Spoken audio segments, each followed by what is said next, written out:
to you both, and a very warm welcome to everybody. I'd like to welcome you here today to EuropeActive's podcast on DEI, which stands for Diversity, Equity and Inclusion. In the past year, EuropeActive set up a DEI advisory group to reflect on and address topics that go around inclusivity, anti-discrimination and fair treatment in the European health and fitness sector. Some initial work defined the principles of dignity, equality, tolerance, meritocracy, anti-discrimination and empowerment is key, and has given us a foundation to create a sectoral charter based on these concepts. So today we'll be taking a closer look at the concept of equality with two of our DEI advisory group members. With me today is Saly Marone and Jennifer Halsall. So hello to you both. Hello, Kiera. Hello, hello. Hello. Jennifer, to start off, I would like to invite you to share a little bit about yourself with us, a little bit about your background, and also tell us what it means to you to be part of EuropeActive's DEI advisory group, please. It's a lot of questions at once. Okay, so starting at the beginning, my name is Jennifer. I have been active in the European fitness market for the past 10 years, but active in the global fitness sector for more than 20 years. I started my career as a personal trainer in Toronto and found my passion and my niche and just continued down that path, growing with large global brands like Bally Total Fitness and Good Life Fitness. And eventually I was recruited by Renee Most, founder and CEO of Halsall and Basic Fit, to come and start his fitness services department, develop his fitness services department. And I moved myself and my family over to the Netherlands 10 years ago and worked for the Halsall and Basic Fit brands in the capacity of international fitness manager, and then international product manager, and then eventually member retention manager. So it was a very fun journey that punctuated in November of 2020 when I joined the Women in Fitness Association as their chief operating officer. So that's what I do for my day job, and for fun, I'm very involved in EuropeActive as a board member, as the DEI charity. DEI. That was Andreas. So if we have to edit that, it's the EuropeActive managing director that was actually interrupting us. So no, I think this is a fun blooper. So as a EuropeActive board member, and I'm also a committee member for many different of the EuropeActive committees, including the Diversity, Equity, and Inclusion Committee.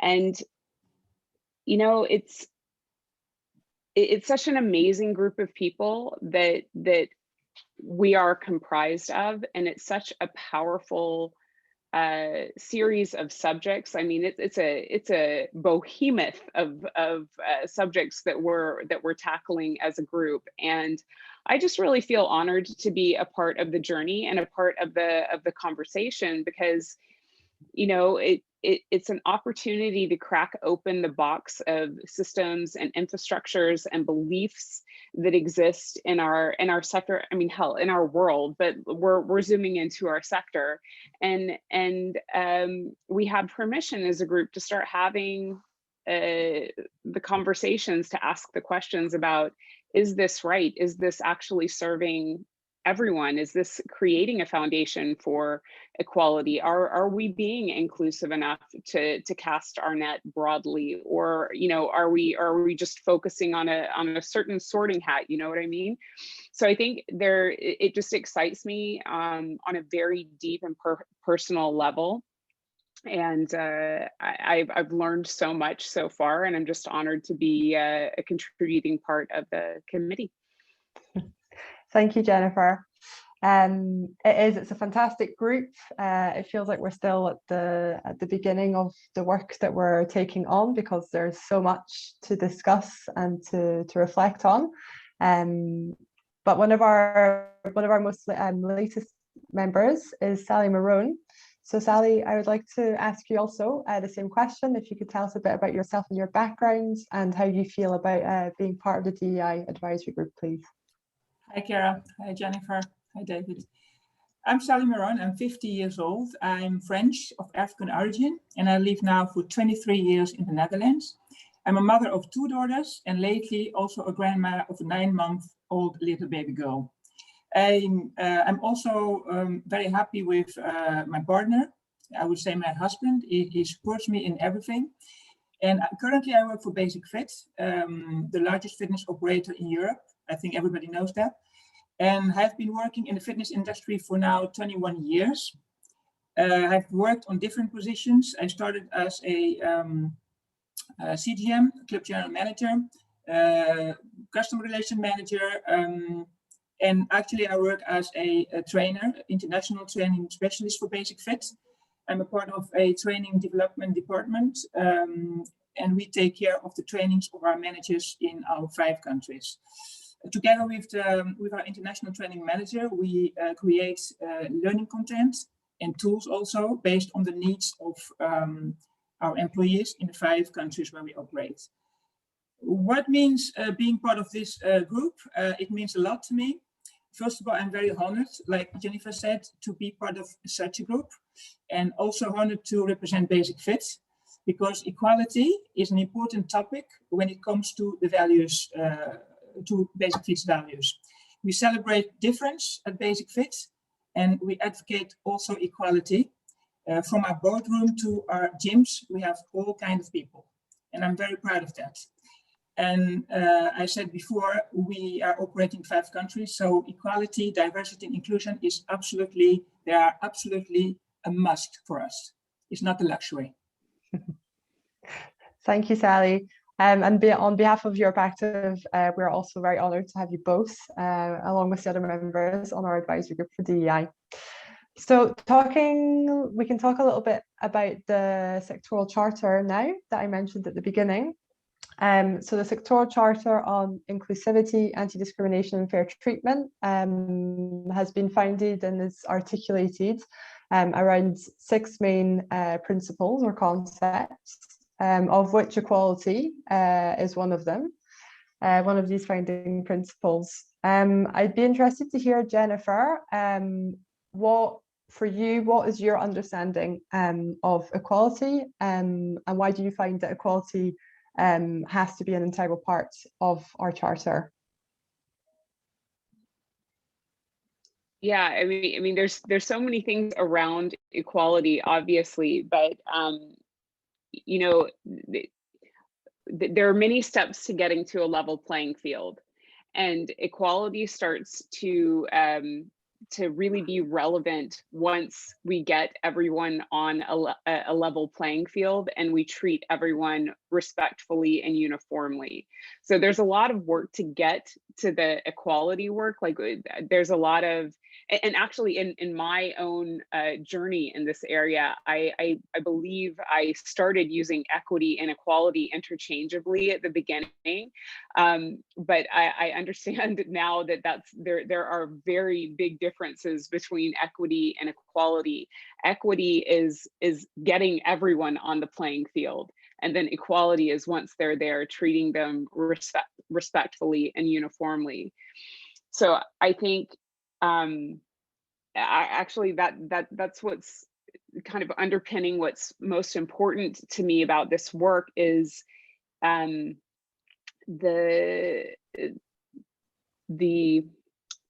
looking for the right word, but like the fact that we're getting the definitions out there to get everyone on the same page in terms of what these words mean.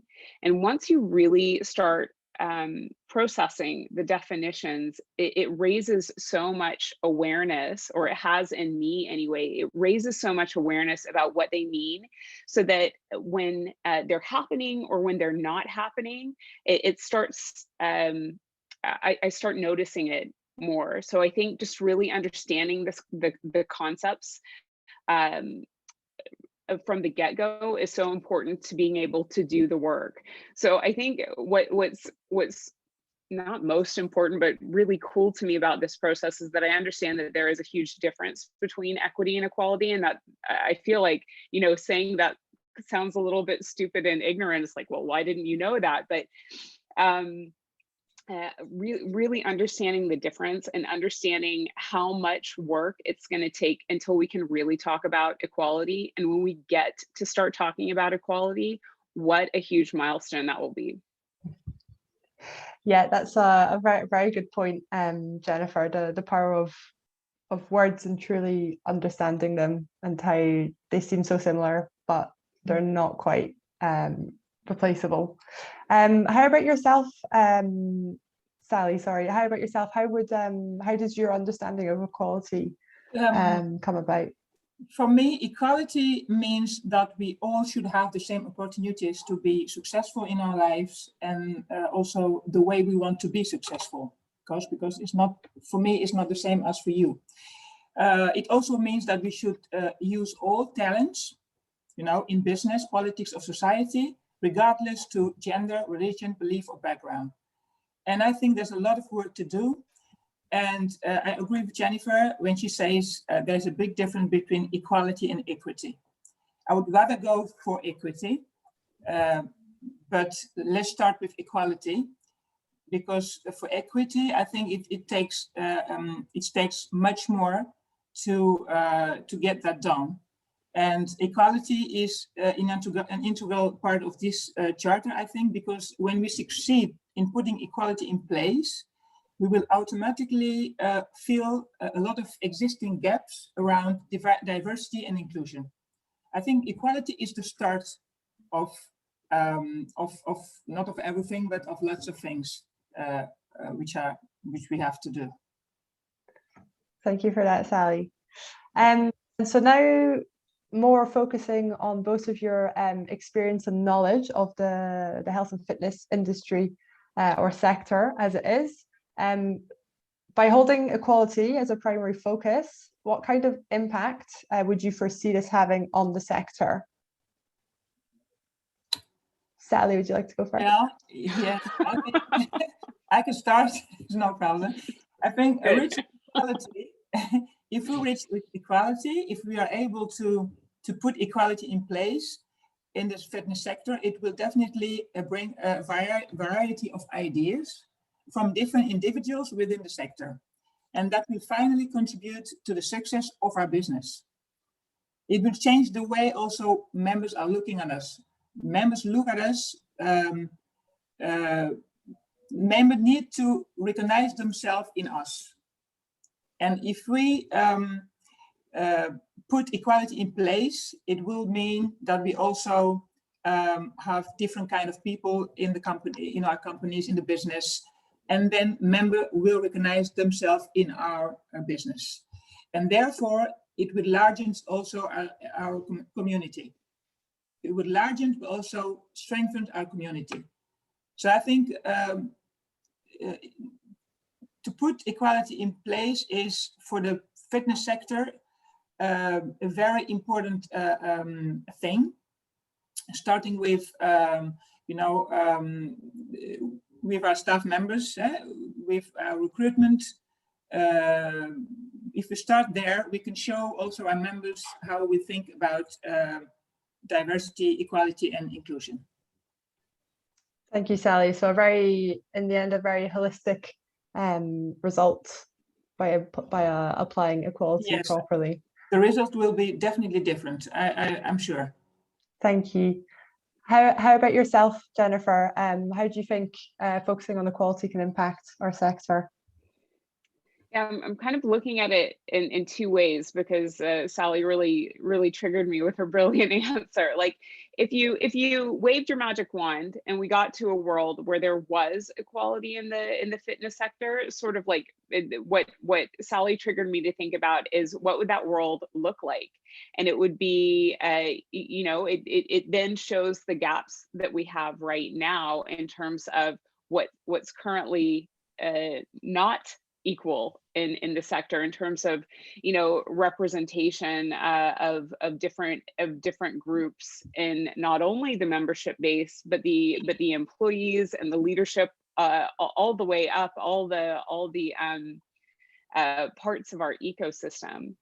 And of course, like Saly said, if you can see yourself, if you can recognize yourself in a product or a brand or a service, then you're much more likely to be drawn to it, and in my opinion, be able to be connected and attracted to it. So I think if you look at the demographics, if we had a better picture, and we're going to get a better picture with the European Data Hub that's coming, of what the end user demographics look like in our sector, then that I think will inform us about the shifts that need to happen from the companies, from the brands, from the services to attract a broader group. So I think, if we get to that point, our market's going to look a whole lot different. Our products and services are going to look a whole lot different. Our companies are going to look a whole lot different, because we're certainly not there now. And this is all very subjective, because I can't back it up with any data, because there's not that data yet. Like, there's a huge blind spot for our sector. So everything we talk about is only based on our feelings and assumptions, which, they do carry weight, but they ultimately need to be backed up and measured and tracked in order to, show what we're doing in this regard. Thank you, Jennifer. I find that very interesting how both of your answers were very complementary, definitely feeding into painting the same picture about equality. And indeed, I can't wait for us to have a bit more data and to have really a precise idea, a much more precise idea of what the sector, whether it's on the business side or the client side, what that actually looks like, and how we can help improve it and make it more attractive to everyone. So I would like to ask you both just a last question to wrap up. If you could have one key message, or perhaps a call to action for our listeners today around this topic of equality within DEI in the fitness sector, what would that be? Well, can I begin? Can I start? All right. If I had a message, a call to action, I would say that equality is simply a matter of will and priority. If there is a will, there will be a solution. James Baldwin, I think you all know James Baldwin, is one of my favorite authors. Wrote, not everything that is faced can be changed, but nothing can be changed until it is faced. And we are facing equality, I think, for almost 50 years. I read somewhere that the first law in the UK was in 1970. I was born in 70. It means we are facing equality for a very long time. Same thing for discrimination or employment equality. So for me, it's time to take action. Enough laws, enough gatherings, enough. We have to take action, and there's a strong will to make changes. So what we need to do is to make equality a priority.